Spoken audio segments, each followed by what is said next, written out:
పెద్ద చిన్న అని తేడా లేకుండా ప్రతి ఒక్కరూ సోషల్ మీడియాకి బాగా కనెక్ట్ అయిపోయారు. సెల్ ఫోన్ల వాడకం, ఆన్లైన్లో యాక్టివ్గా ఉండటం ఇవన్నీ కామన్ అయిపోయాయి. జనాలు ఫ్యామిలీ కన్నా ఆన్లైన్లోనే ఎక్కువగా గడుపుతున్నారు. చేతిలో సెల్ ఉంటే చాలు, ప్రపంచం మొత్తం వారి ముంగిట్లో ఉన్నట్టే.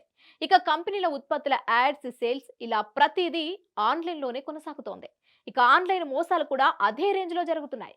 కొత్త రకపు మోసాలతో అమాయకులను బురిడి కొట్టిస్తున్నారు కేటుగాళ్లు. పోలీసులు జాగ్రత్తగా ఉండండి అంటూ ప్రజలకు ఎంత అవేర్నెస్ తీసుకొచ్చినా ఆన్లైన్ మోసాలకు ఎవరో ఒకరు వాటి బారిన పడుతూనే ఉన్నారు.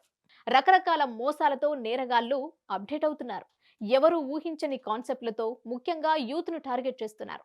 తాజాగా బీహార్ రాష్ట్రంలో ఓ వింతైన మోసం వెలుగులోకి వచ్చింది. All India pregnant job service నుంచి యువకులకు జాబ్ ఆఫర్ పేరిట మెసేజ్లు వెళ్ళాయి. 799 చెల్లించి రిజిస్ట్రేషన్ చేసుకుంటే కంపెనీ అమ్మాయిల ఫోటోలు పంపిస్తుంది. నచ్చిన అమ్మాయిని ఎంచుకొని గర్భవతిని చేయడమే ఈ జాబ్ స్పెషల్. అలా చేస్తే 13 లక్షలు చెల్లిస్తుంది.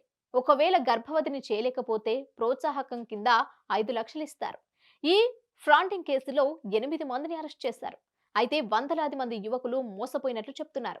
నేరగాళ్లు ఇలాంటి వినూత్న పోకడలతో మోసాలకు బరితెగిస్తున్నారని, అలాంటి వాటి జోలికి వెళ్లొద్దని చెప్తున్నా మళ్లీ మళ్లీ ఇలాంటి ఘటనలు రిపీట్ అవుతూనే ఉన్నాయి. ఇక ఇలాంటి ఘటనలు యూపీ, బీహార్, రాజస్థాన్ రాష్ట్రాల్లో భారీగా నమోదవుతున్నాయి.